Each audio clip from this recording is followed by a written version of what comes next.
Hello everyone, पाठशाला career institute की YouTube channel पे आप सभी का स्वागत है। हम लोग बात कर रहे थे बेटा ट्रांसपोर्ट इन प्लांट की, और ट्रांसपोर्ट इन प्लांट में आज हमको पढ़ना है कि फ्लोएम के थ्रू किस चीज़ का ट्रांसपोर्ट होता है। तो ट्रांसपोर्ट थ्रू फ्लोएम,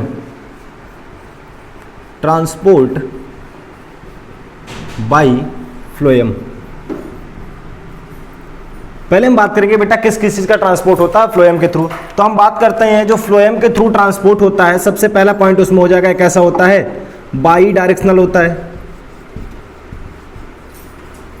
मैं कहता हूं फ्लोएम के थ्रू जो ट्रांसपोर्ट होगा भैया वो बाई डायरेक्शनल ट्रांसपोर्ट होगा। कैसे होगा अभी मैं आपको सिखाता हूं। मैं कह रहा हूं फ्लोएम के थ्रू जो ट्रांसपोर्ट होगा वो बाई डायरेक्शनल ट्रांसपोर्ट होगा। और यहां पे जो सोर्स होगा भैया, जो सोर्स होगा वो होंगी मैच्योर लीफ।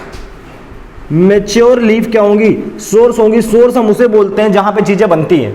जैसे पूछे कि एनर्जी का सोर्स कौन है आपके अर्थ पे, तो आप बोलते हैं सन है। Sun is the ultimate source of energy. Sun ही हमें ऊर्जा प्रोवाइड कराता है, एनर्जी प्रोवाइड कराता है। तो खाना कहां पे बनता है, मैच्योर लीफ में बनता है।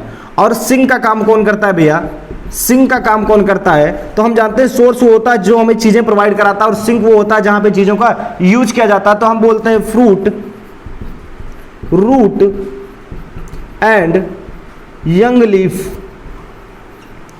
यंग लीफ मैं बोलता हूं भैया जो फ्लोएम के थ्रू ट्रांसपोर्ट है, ऐसे ट्रांसपोर्ट को हम लोग बाई डायरेक्शनल ट्रांसपोर्ट बोलते हैं। डुअल डायरेक्शन में होता है, दो डायरेक्शन में होता है, ठीक है ना। सोर्स कौन होता है बेटा, मैच्योर लीफ होती है। और जो सिंक होता है जहां पे खाना यूज होता है वो होता है fruit, root and young leaf या other part of the plant. आप लोग बोल सकते हैं and other part of the plant, and other part of the plant, of the plant और other part of the plant. ये किसका काम करते हैं बेटा, सिंक का काम करते हैं। मैं कहता हूं यहां पे एक नोट पॉइंट मैं आपको समझाऊंगा, एक बहुत बेहतरीन सा पॉइंट है। आप लोग जानते हैं कि जो जाइलम होता है उसके थ्रू वाटर और मिनरल्स का ट्रांसपोर्ट होता है। तो आप कहते हैं जाइलम के थ्रू ही इनऑर्गेनिक चीजों, इनऑर्गेनिक सब्सटेंस का जो ट्रांसपोर्ट होता है वो जाइलम के थ्रू होता है। Transport of inorganic substance by xylem and transport of organic substance by phloem। आप लोग यही जानते हैं, लेकिन ये बात कहना भैया क्या होगा, गलत होगा। ये नोट पॉइंट जो मैं लिखा रहा हूं, मैं कह रहा हूं transport of inorganic substance by xylem. हम जानते हैं इनऑर्गेनिक सब्सटेंस का ट्रांसपोर्ट किसके थ्रू होता है, जाइलम के थ्रू होता है। और ट्रांसपोर्ट ऑफ ऑर्गेनिक सब्सटेंस किसके थ्रू होता है, फ्लोएम के थ्रू होता है। लेकिन ये बात क्लियरली सही नहीं होती, क्योंकि हम जानते हैं कुछ जगह पे जाइलम और फ्लोएम क्या करते हैं, आपस में मटेरियल का एक्सचेंज करते हैं, इंटरचेंज करते हैं। तो मैं ये कहना जरूरी नहीं समझता हूं कि जाइलम के थ्रू ही इनऑर्गेनिक सब्सटेंस का एक्सचेंज होगा, क्योंकि कई जगह पे जाइलम और फ्लोएम अपने मटेरियल का एक्सचेंज करते हैं। तो आप ये क्लियरली नहीं कह सकते हैं कि इनऑर्गेनिक सब्सटेंस जाइलम के थ्रू जाते हैं और ऑर्गेनिक सब्सटेंस फ्लोएम के थ्रू जाते हैं। क्या आप मेरी बातों से सहमत हैं, क्या आप इस नोट पॉइंट से सहमत हैं? मैं कहता हूं जाइलम और फ्लोएम कहीं ना कहीं अपने मटेरियल को क्या कर देते हैं, एक्सचेंज कर देते हैं। वैसे तो हम जानते हैं जाइलम के थ्रू इनऑर्गेनिक सब्सटेंस का ट्रांसपोर्ट होता है और फ्लोएम के थ्रू ऑर्गेनिक सब्सटेंस का ट्रांसपोर्ट होता है, लेकिन ये बात कहना सही नहीं होगा। मैं कहता हूं जाइलम और फ्लोएम कुछ जगह पे अपने मटेरियल को क्या कर देते हैं बेटा, एक्सचेंज कर देते हैं। जो फ्लोएम के थ्रू ट्रांसपोर्ट होता है वो कैसा ट्रांसपोर्ट होता है, बाई डायरेक्शनल ट्रांसपोर्ट होता है। सोर्स का काम करती है जो मैच्योर लीफ होती है, और सिंक का काम करता है fruit, root and young part of plant या यंग लीफ। और बहुत सारे प्लांट क्या करते हैं, सिंक का काम करते हैं। क्या क्या चीजें ट्रांसपोर्ट कराई जाती हैं फ्लोएम के थ्रू, क्या क्या चीजों का ट्रांसपोर्ट होता है, तो हम लोग बोलते हैं ऑर्गेनिक सब्सटेंस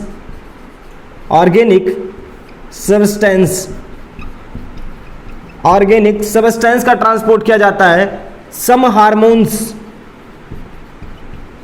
कुछ हार्मोन्स ऐसे हैं जिनका ट्रांसपोर्ट कैसा होता है बेटा, जिनका ट्रांसपोर्ट कैसा होता है, फ्लोएम के थ्रू होता है, बाई डायरेक्शनल होता है। हम लोग फ्लोएम के ट्रांसपोर्ट को बाई डायरेक्शनल बोल सकते हैं, कभी कभी हम लोग मल्टी डायरेक्शनल भी बोलते हैं, या हम इसे क्या बोल सकते हैं बेटा, नॉन पोलर ट्रांसपोर्ट बोल सकते हैं।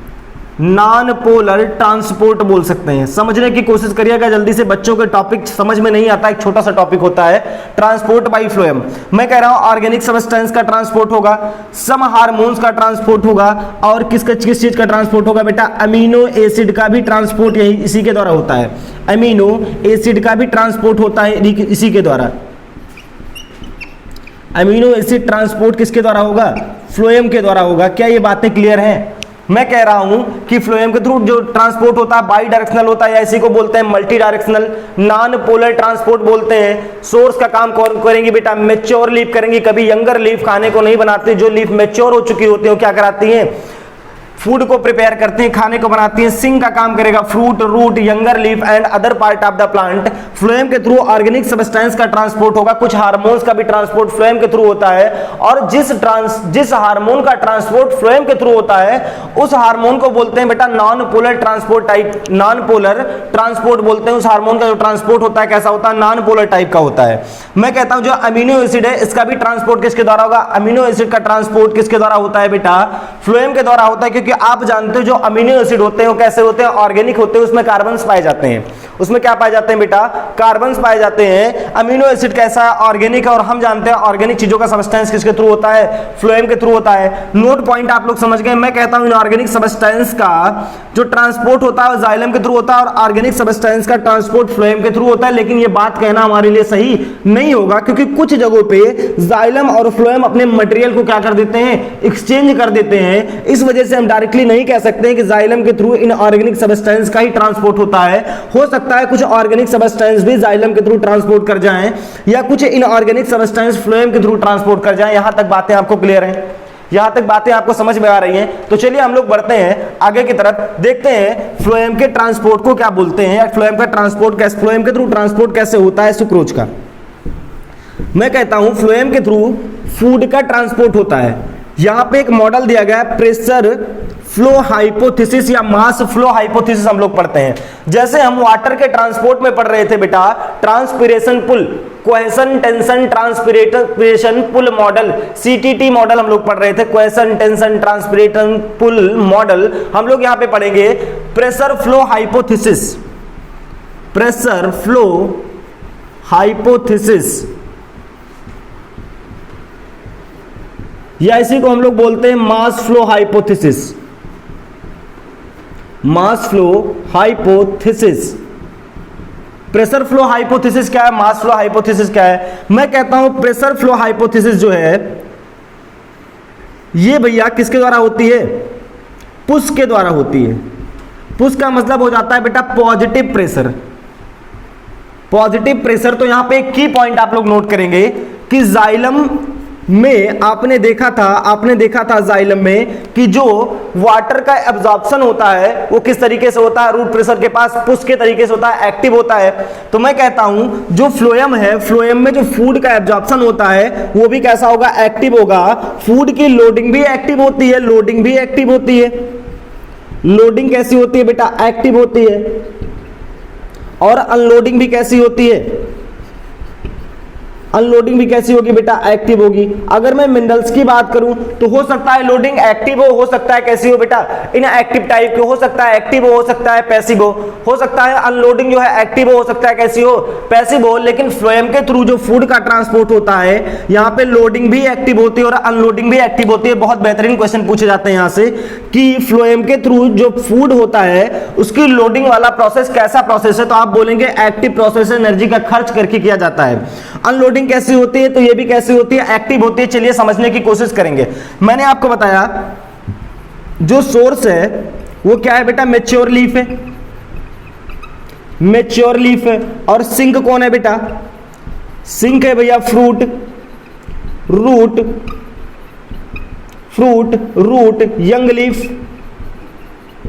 यंग लीफ ये क्या है बेटा, ये क्या है, सिंक है। चलिए समझते हैं हम लोग। मैं कह रहा हूं भैया एक यहां पे मैंने प्लांट बना दिया, ये प्लांट की लीफ हो गई बेटा, ये लीफ मैच्योर लीफ है। कैसी लीफ है भैया, ये लीफ कैसी लीफ है, मैच्योर लीफ है। आप जानते हैं यहां पे क्या होता है, फोटोसिंथेसिस होता है। फोटोसिंथेसिस के दौरान क्या बनता है, यहां पे ग्लूकोज का फॉर्मेशन होता है। ग्लूकोज कन्वर्ट हो जाता है किसमें, सुक्रोज में। सुक्रोज में कन्वर्ट हो जाएगा। अब हम जानते हैं जो फूड का ट्रांसपोर्ट होता है प्लांट में वो सुक्रोज के फॉर्म में होता है। मैं कहता हूं बेटा ये सीब ट्यूब है, ये सीब ट्यूब है, सीब ट्यूब के पास लगी होती है कंपेनियन सेल्स, सीब ट्यूब के पास लगी होती है कंपेनियन सेल। आप जानते हैं कंपेनियन सेल के पास क्या पाया जाता है, न्यूक्लियस पाया जाता है। कंपेनियन सेल्स जो होती हैं उनके पास क्या पाया जाता है, न्यूक्लियस पाया जाता है। लेकिन जो सीब ट्यूब है इनके पास न्यूक्लियस नहीं पाया जाता है। सीब ट्यूब जो है भैया इनके पास क्या नहीं पाया जाता, न्यूक्लियस नहीं पाया जाता है। हम लोग ट्रांसपोर्ट किस में पढ़ रहे हैं, फ्लोएम के थ्रू एंजियोस्पर्म में पढ़ रहे हैं, एंजियोस्पर्म पढ़ रहे हैं। सीब ट्यूब किस में पाया जाता है, एंजियोस्पर्म पाया जाता है। सीब ट्यूब में बेटा न्यूक्लियस क्या होता है, एब्सेंट होता है। तो यहाँ पे एक नोट पॉइंट और नोट कर देंगे आप लोग कि nucleus absent in sieve tube. Sieve tube में कोई भी न्यूक्लियस आपको देखने को नहीं मिलेगा, लेकिन यहाँ पे साइटोप्लाज्म प्रेजेंट होगा जिसके कारण ये कैसी रहती है बेटा, लिविंग रहती है। मैं कह रहा हूं ये सीब ट्यूब है और ये क्या है बेटा, कंपेनियन सेल है। ये सीब ट्यूब है, इसके बगल में जस्ट कौन लगी है, कंपेनियन सेल है। मैं कहता हूं कंपेनियन सेल कंपनी देने का काम करती है। कंपेनियन सेल के पास न्यूक्लियस है, कंपेनियन सेल का न्यूक्लियस सीब ट्यूब को कंट्रोल करके रखता है। मैं कहता हूं आपके बॉडी को कंट्रोल करने के लिए आपके पास दिमाग चाहिए, ठीक है ना। आपके बॉडी को कंट्रोल करने के लिए आपके पास दिमाग चाहिए। वैसे सेल के फंक्शन को कंट्रोल करने के लिए सेल के पास कौन सा दिमाग है, उसका न्यूक्लियस है, उसका क्या है बेटा, न्यूक्लियस है। लेकिन सीब ट्यूब के पास कोई भी न्यूक्लियस नहीं है। तो कंपेनियन सेल कहती है परेशान ना हो भैया, हमारा न्यूक्लियस है, हम आपको कंट्रोल करके रखेंगे। तो मैं कह रहा हूं ये सीब ट्यूब है, यहाँ पे क्या है, कंपेनियन सेल है। सुक्रोज का फॉर्मेशन कहां पे हो गया था बेटा, कहां पे हो गया था, लीफ में हो गया था। ये क्या है, लीफ है। कैसी लीफ है, मैच्योर लीफ है। मैच्योर लीफ में सुक्रोज का फॉर्मेशन हो गया। मैं कहता हूं कंपेनियन सेल, जो कंपेनियन सेल है ये एक्टिवली सुक्रोज को खींचेंगी, यहां से एक्टिवली खींचेंगी, एक्टिव प्रोसेस के द्वारा खींचेंगे, एनर्जी खर्च करेंगे, सुक्रोज को लीफ से लेके आएंगे कंपेनियन सेल में, और कंपेनियन सेल से उठा के कहां पे ट्रांसफर कर देंगे बेटा, सीब ट्यूब में ट्रांसफर कर देंगी। मैं कहता हूं अगर आप यहां से सुक्रोज को खींचेंगे तो पानी भी धीरे धीरे क्या करता है, सेम पाथ को फॉलो करता है। मैं कह रहा हूं सोर्स से आप, सोर्स कौन है, मैच्योर लीफ है। मैच्योर लीफ से फूड कहां पे जाएगा, कंपेनियन सेल में जाएगा, कंपेनियन सेल में जाएगा। कंपेनियन सेल से कहां पे जाएगा बेटा, सीब ट्यूब में जाएगा, सीब ट्यूब में चला गया। मैं कह रहा हूं कंपेनियन सेल एक्टिवली सुक्रोज को खींचती है। जब सुक्रोज यहां पे आएगा, सुक्रोज को कंपेनियन सेल उठा के दे देंगे किसको, सीब ट्यूब को। जब यहां पे सुक्रोज आएगा तो साथ साथ में वाटर खुद ब खुद चला आता है। क्या होगा बेटा, पानी खुद ब खुद चला आएगा। अगर सुक्रोज यहां पे आया तो वाटर खुद ब खुद चला आएगा। आप देखिए यहां पे प्रेशर हो गया ज्यादा, यहां पे प्रेशर क्या है बेटा, ज्यादा है। इस साइड में प्रेशर है कम और इस साइड में प्रेशर है कम। मैं कह रहा हूं सुक्रोज को एक्टिवली कंपेनियन सेल अपनी तरफ खींचेंगी। जब सुक्रोज को कंपेनियन सेल अपनी तरफ खींचेंगी, फिर कंपेनियन सेल सुक्रोज को उठाएंगी, किस में डाल देंगी, सीब ट्यूब में डाल देंगी। ये प्रोसेस एक्टिव हो रहा है, एनर्जी खर्च करके प्रोसेस कराया जा रहा है। मैं कहता हूं जब सुक्रोज कंपेनियन सेल से सीब ट्यूब में आएगा तो वाटर भी सीब ट्यूब में भर जाएगा और यहां का प्रेशर क्या हो जाएगा बेटा, हाई हो जाएगा, और यहां का प्रेशर क्या हो जाएगा, लो हो जाएगा। मैं कहता हूं ये सीब ट्यूब है। चलिए और आगे बढ़ते हैं, देखते हैं। मैं कह रहा हूं ये रूट है प्लांट की, यहां पे प्रेशर है कम, यहां पे प्रेशर है ज्यादा, और ये अपेक्स है प्लांट का, ये अपेक्स वाला रीजन है प्लांट का। यहां पे प्रेशर ज्यादा है, यहां पे प्रेशर क्या है बेटा, लो है, प्रेशर लो है। इधर साइड भी प्रेशर क्या है बेटा, लो प्रेशर है। यहां पे प्रेशर कैसा है, हाई प्रेशर है। यहां पे प्रेशर कैसा है भैया, हाई प्रेशर है। मैं कहता हूं चीजें हाई प्रेशर से लो प्रेशर की तरफ क्या करती हैं, मूव करती हैं। यहां पे प्रेशर था ज्यादा तो फ्लोएम का मूवमेंट कहां हो जाएगा, high pressure to low pressure की तरफ मूव कर जाएंगे, high pressure to low pressure की तरफ मूव कर जाएंगे। और मैं कहता हूं एपेक्स वाले पार्ट पे जो एपिकल पोर्शन है, ग्रोइंग पोर्शन है, और आप जानते हैं ग्रोइंग पोर्शन जो होता है, जो यंग पोर्शन होता है भैया, वो कैसा काम करता है, सिंक का काम करता है। चीजें इसको चाहिए होती हैं, सिंक के तरीके काम करता है। मैं कह रहा हूं हाई प्रेशर से लो प्रेशर की तरफ सुक्रोज क्या करेगा, मूव करेगा। हाई प्रेशर से लो प्रेशर की तरफ सुक्रोज क्या मूव करेगा। जैसे ही सुक्रोज यहां पे आएगा, सुक्रोज को रूट एक्टिवली एब्जॉर्ब कर लेंगे। क्या करेंगे, सुक्रोज को रूट एक्टिवली क्या करेंगे बेटा, एब्जॉर्ब कर लेंगे। यहां पे सुक्रोज प्रेजेंट है, हाई प्रेशर से लो प्रेशर की तरफ सुक्रोज बढ़ी, यहां पे वाटर भी प्रेजेंट था। मैं कह रहा हूं यहां पे सुक्रोज को एक्टिवली एब्जॉर्ब कर लेंगे। कौन एब्जॉर्ब करेगा बेटा, कौन एब्जॉर्ब करेगा, रूट एक्टिवली एब्जॉर्ब कर लेंगे। तो देखिए लोडिंग भी कैसे हुई, एक्टिव हुई, और अनलोडिंग भी कैसी हो रही है, एक्टिव टाइप की हो रही है, मतलब एनर्जी खर्च करके अनलोडिंग की जा रही है। तो सुक्रोज को यहां से निकाल लेंगे। मैं कह रहा हूं इधर प्रेशर ज्यादा, इधर प्रेशर कम है। मैं कह रहा हूं जो यंगर पार्ट है वहां पे प्रेशर कम है, इस पार्ट में प्रेशर ज्यादा है। यहां से सुक्रोज मूव करेगा अपर की साइड में। जो यंगर पार्ट है उस सुक्रोज को क्या करेंगे, एक्टिवली अपने साइड में खींच लेंगे, एक्टिवली अपने साइड में खींच लेंगे। शुगर की क्या हो जाएगी, अनलोडिंग हो जाएगी। तो यहां पे लोडिंग भी कैसा प्रोसेस होता है, एक्टिव प्रोसेस होता है। अनलोडिंग भी कैसा प्रोसेस होता है, एक्टिव प्रोसेस होता है। यही होता है बेटा प्रेशर फ्लो हाइपोथेसिस और मास फ्लो हाइपोथेसिस, इसी को बोलते हैं हम लोग। ये ट्रांसपोर्ट ऑफ फूड के लिए यूज किया जाता है। फूड का ट्रांसपोर्ट कैसे होता है, मैं कह रहा हूं जो सिंक है वो फ्रूट है, रूट है। सिंक के पास भी जो फूड का एब्जॉर्प्शन होगा, जो फूड एब्जॉर्ब्ड होंगे वो कैसे होंगे भैया, एक्टिवली होंगे, एक्टिवली होंगे। तो देखिए आप लोग लोडिंग भी कैसी हुई, एक्टिवली हुई। लोडिंग भी कैसे हुई, एक्टिव तरीके से हुई। और अनलोडिंग भी किस तरीके से हुई बेटा, एक्टिव तरीके से हुई। क्या ये बातें आपको समझ में आ रही हैं? मैं कहता हूं प्रेशर फ्लो हाइपोथेसिस या मास फ्लो हाइपोथेसिस, आपको बातें क्लियर होनी चाहिए। मैं कह रहा हूं कंपेनियन सेल के पास न्यूक्लियस है, सीव ट्यूब के पास न्यूक्लियस नहीं है। जो मैच्योर लीफ है वो ग्लूकोज का फॉर्मेशन करेंगे, ग्लूकोज सुक्रोज में कन्वर्ट हो जाएगा फोटोसिंथेसिस के दौरान, जब लाइट की प्रेजेंस होगी। मैं कह रहा हूं यहां से सुक्रोज एक्टिवली खींचेगी कौन, कंपेनियन सेल। कंपेनियन सेल से सुक्रोज एक्टिवली कहां पे चला जाएगा, सीव ट्यूब में चला जाएगा। और जब सुक्रोज जाएगा तो उसके पाथ को फॉलो कौन कर लेगा, वाटर फॉलो कर लेगा। यहां पे प्रेशर है हाई और दोनों साइड में प्रेशर क्या है बेटा, लो। हाई प्रेशर से लो प्रेशर की तरफ चीजें क्या कर जाएंगी, ट्रांसलोकेट कर जाएंगी, मूव कर जाएंगी। मैं कह रहा हूं जैसे यहां पे सुक्रोज पहुंचेगा, यहां के सुक्रोज को जो रूट है हमारा वो कैसे एब्जॉर्ब कर लेगा, एक्टिवली एब्जॉर्ब कर लेगा। जो वाटर बचेगा वो जाइलम में एब्जॉर्ब हो जाएगा। तो आप लोग देखेंगे, मैंने अभी आपको एक नोट पॉइंट बताया था। मैंने कहा था कि जाइलम के थ्रू इनऑर्गेनिक चीजों का ट्रांसपोर्ट होता है और फ्लोएम के थ्रू ऑर्गेनिक सब्सटेंस का ट्रांसपोर्ट होता है। लेकिन ये बात कहना हमारे लिए गलत होगा, क्योंकि कुछ जगहों पे जाइलम और फ्लोएम अपने मटेरियल को क्या कर देते हैं, एक्सचेंज कर देते हैं। यहां पे वाटर आया कैसे था, जाइलम के थ्रू आया था। यहां पे वाटर गया कहां पे, जाइलम में गया। तो वाटर, जाइलम और फ्लोएम अपने मटेरियल को कहीं ना कहीं पे क्या कर देते हैं, एक्सचेंज कर देते हैं। तो ये बात कहना सही नहीं होगी हमारे लिए कि जाइलम के थ्रू इन ऑर्गेनिक चीजों का ट्रांसपोर्ट होता है और फ्लोएम के थ्रू ऑर्गेनिक चीजों का ट्रांसपोर्ट होता है। क्या ये बातें क्लियर है भैया, ये बातें क्लियर है? तो चलिए हम लोग थोड़ा सा और देखते हैं। हमारे पास एक्सपेरिमेंट है, उस एक्सपेरिमेंट का नाम है गर्डलिंग एक्सपेरिमेंट। गर्डलिंग एक्सपेरिमेंट के बारे में देखते हैं। ये बातें आपको समझ में आ गई होंगी। चलिए हम लोग देखते हैं लोडिंग कैसी है, एक्टिव है, अनलोडिंग कैसी है, एक्टिव है। यहां पे लोडिंग अनलोडिंग दोनों कैसी होती है, एक्टिव होती है। मिनरल्स में कैसी होती है, एक्टिव पैसिव दोनों हो सकती है। लेकिन मोस्टली कैसे होते हैं मिनरल्स, एब्जॉर्ब एक्टिवली होते हैं। और जो बहुत कम मिनरल्स होते हैं कैसे एब्जॉर्ब होते हैं भैया, पैसिवली एब्जॉर्ब होते हैं। लेकिन मिनरल्स का ट्रांसपोर्ट भी कैसा है, मल्टी डायरेक्शनल ट्रांसपोर्ट है। और वाटर का ट्रांसपोर्ट कैसा है भैया, यूनी डायरेक्शनल ट्रांसपोर्ट है। क्या ये बातें क्लियर है? चलिए थोड़ा सा और आगे बढ़ते हैं, देखते हैं गर्डलिंग का एक्सपेरिमेंट। गर्डलिंग का एक्सपेरिमेंट देखते हैं। गर्डलिंग ने क्या किया था, मैं कहता हूं गर्डलिंग ने एक प्लांट लिया। गर्डलिंग ने एक प्लांट को लिया। गर्डलिंग ने भैया एक प्लांट को लिया। ये प्लांट है, प्लांट की रूट है, ये प्लांट का स्टेम है, ये प्लांट की क्या है बेटा, लीफ है।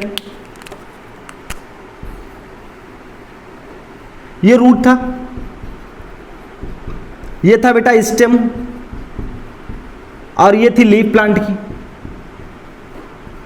मैं कह रहा हूं गर्डलिंग का एक्सपेरिमेंट है। गर्डलिंग एक्सपेरिमेंट कहता था कि मैं उस टिश्यू को आइडेंटिफाई करूंगा जिसके थ्रू क्या होता है, फूड का ट्रांसपोर्ट होता है। Identify tissue for transport of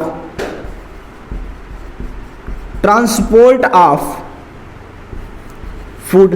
इन्होंने कहा मैं उस टिश्यू को आइडेंटिफाई करूंगा जिसके थ्रू फूड का क्या होगा, ट्रांसपोर्ट होगा। तो उन्होंने कैसे आइडेंटिफाई किया था, ये एक लेके आए भैया, एक नाइफ लेके आए, एक चाकू लेके आए, काफी बड़ी चाकू थी। चाकू लेके आए, नाइफ लेके आए। इन्होंने क्या किया, इस स्टेम की बार्क को कट करना चालू कर दिया। इस स्टेम की बार्क को कट करना चालू कर दिया। इन्होंने बार्क को कट कर दिया।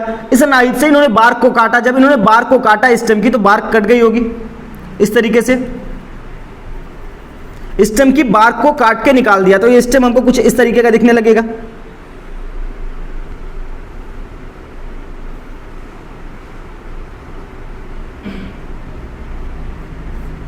हम कहते हैं वेस्कुलर कैम्बियम के बाहर के पार्ट को हम लोग बार्क बोलते हैं। तो वेस्कुलर कैम्बियम तक इन्होंने क्या कर दिया था, चीजों को कट कर दिया था। मैं कहता हूं वेस्कुलर कैम्बियम के बाहर के पार्ट को हम लोग बार्क बोलते हैं। तो उन्होंने नाइफ से किसको कट किया, नाइफ से किसको कट कर दिया था, बार्क को। बार्क को जब इन्होंने कट करके निकाला तो देखा कि जब फूड सनलाइट की प्रेजेंस में, यहां पे मैं सन बना देता हूं, सनलाइट की प्रेजेंस में फोटोसिंथेसिस करते हैं और यहाँ पे मैच्योर लीफ से रूट तक फूड को क्या करते हैं, ट्रांसपोर्ट करते हैं। इन्होंने देखा कि अगर मैं बार्क को काट कर निकाल देता हूं तो प्लांट का जो अपर पोर्शन है, जो अपर पोर्शन है, यहाँ पे स्वेलिंग आ जाती है। दोनों साइड में क्या आ जाती है बेटा, स्वेलिंग आ जाती है। और इसी से इन्होंने कंफर्म किया कि जो फ्लोएम है उसी के थ्रू वाटर का क्या होता है, ट्रांसपोर्ट होता है। और आपसे क्वेश्चन बहुत बेहतरीन पूछे जाते हैं, कहते हैं कि अगर मैं बार्क को काट के निकाल दूं, अगर मैं बार्क को काट के निकाल दूं तो सबसे पहला वो कौन सा पार्ट होगा जिसकी डेथ हो जाएगी। मैं कहता हूं रूट को जिंदा रहने के लिए भोजन की आवश्यकता है, फूड की आवश्यकता है, खाने की आवश्यकता है। और आप जानते हैं खाने को लाता कौन है, मैच्योर लीफ फूड को प्रिपेयर करते हैं और फ्लोएम के थ्रू ट्रांसपोर्ट होता है। मैंने बार्क को काट के निकाल दिया, वेस्कुलर कैम्बियम के बाहर के हिस्से को काट के निकाल दिया, अंदर जो कुछ भी बचता है कौन बचता है बेटा, जाइलम बचता है। मैं कहता हूं खाने को बनाने के लिए वाटर की रिक्वायरमेंट होती है, CO2 प्लस H2O मिलकर क्या बनाते हैं, ग्लूकोज का फॉर्मेशन करते हैं, ग्लूकोज का फॉर्मेशन करते हैं। मैं कह रहा हूं रूट के थ्रू वाटर एब्जॉर्ब होके ऊपर तक जाएगा, लीफ तक जाएगा, लेकिन लीफ के पास बना हुआ खाना रूट तक नहीं आ पाएगा, क्योंकि यहां पे आपने बार्क को कट करके निकाला है। जब बार्क को कट करके निकाला है तो क्या हो जाएगा भैया, फ्लोएम भी कट हो जाएगा और यहां जो आउटर पार्ट है ये क्या कर जाता है, स्वेल कर जाता है। यही था बेटा गर्डलिंग का एक्सपेरिमेंट। गर्डलिंग ने जो एक्सपेरिमेंट किया, इन्होंने आइडेंटिफाई किया टिश्यू को, कौन सा ऐसा टिश्यू है जिसके थ्रू फूड का क्या होता है बेटा, ट्रांसपोर्ट होता है। तो इसको गर्डलिंग साहब ने बताया था। यहां तक बातें आपको क्लियर हुई होंगी।